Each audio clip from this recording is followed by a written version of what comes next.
সব কাগজ এখানে দিয়ে দিছি। উনি মানে ওই যাদের কাছে তো আমরা নিব লেখা উনি মানে ওনার সাথে বায়না করছে, ওই বায়নার ক্ষেত্রে উনি আমাদের কাছে বিক্রি করতেছে। আর ওই যে যখন নাকি মানে রেস্টোরি করুম তখন মূল মালিক আসবে করে দিয়ে দিব, ওনার নামে যেমন আর নিল না। সবকিছু উনি করে দিবে। বুঝছি। আর আমি হলো 23 বছর ধরে আমি ওনার সাথে চলি। হ্যাঁ ওরে আঙ্কেল শুনেন, আঙ্কেল চাচা মামা কিন্তু বাপের মতনই কি সব কিছু, কিন্তু তখন তারা বাপে যে জিনিসগুলো করে বাপের ওই অনুপস্থিতকালে কিন্তু চাচারা মামারা এগুলোই কিন্তু করে কি। যখন আবার টাকার দরকার হয় মেম্বারে উনি সুইডে লই যাব না আপনার বাইরে আমার কথা কই মোবাইলের জন্মদিন মার্কেটে মিঠুন দেবো মিঠুন আমি আমার কক্সবাজার ওই যে আইলো ছবি হ্যাঁ কই আমার ভাই আমার চিনি মিঠুনের যদি ওনার নাম শুনে কোনো তোরা চিন্তা করিস না। এই মদনপুরতে আইসে পরে কান্দালম আপনি টানলেন তখন না ব্যাংকের কাগজ ওটা জানো বাইরে আপনি বলেন বাইরে কইলে আমার চিনবে।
তাহলে 2 লাখ না।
সাড়ে চার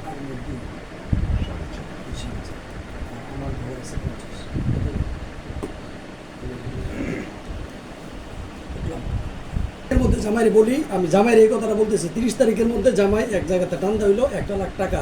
হ্যাঁ 30 তারিখের মধ্যে 30 তারিখ সকালে দিলে হইলো দিয়ে দিব আমরা স্ট্যাম্প নিয়ে চেষ্টা করবো আঙ্কেল, আমি যথেষ্ট পরিমাণ চেষ্টা করবো, আল্লাহর ইচ্ছা যথেষ্ট পরিমাণ আমি চেষ্টা করবো দেওয়ার জন্য।